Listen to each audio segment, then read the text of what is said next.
In the year 2023, Rico, a black African-American male living in Los Angeles, California for a period of time, decided to relocate to New York City without notice. The foundation of why he made the decision to move is another testimony for a separate video. Rico, living in South Central California at the time, booked a flight and caught an Uber to the LAX airport down the street located in Inglewood. As Rico landed in New Jersey, he felt a relief inside of him. Rico exits the airport. He catches a bus to a nearby rental company, where he booked a rental car prior to arriving. Unfortunately, the company requested a credit card, which is something Rico did not have. Rico informed the employee that he had already used a debit card online to book the car and paid the amount required.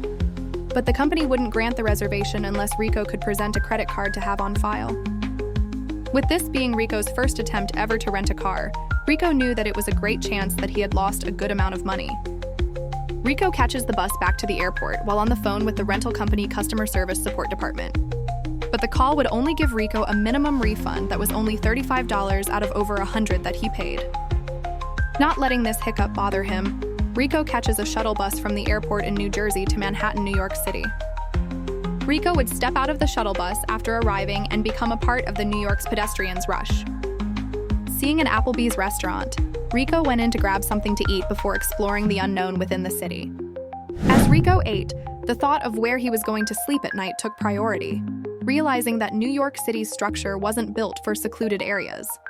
After Rico left the restaurant, Rico explored Manhattan and would find himself in Central Park, a busy attraction, but yet a place to rest until he figured the next move.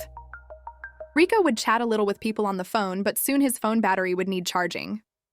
Rico walks around Central Park until he finds an empty spot on a rock bed that was a cliff that overlooked the baseball fields. Rico would then observe his surroundings. To his left, there stood the T-Towers, and to his right, he seen nothing but more of Central Park. He would later learn that he was near the Columbus Circle. Rico would fall asleep in that spot, and later woke up while the sun was setting. Rico would occasionally walk down Times Square buying pizzas to eat. This cycle would occur a couple of days, as he spent the nights in Columbus Circle on the bench on the outer walls of Central Park. After Rico ran out of money, he would dine inside a couple places to eat, and later inform the waiter that he couldn't purchase the meal. Rico didn't know what to expect, whether the police would be called or not, a repeat of the year 2017. But they all instructed him to leave and not return unless he was about to pay. The night grew cold, while Rico would sit in the entrance of subway underground tunnels to absorb as much heat as he could while trying to get some rest.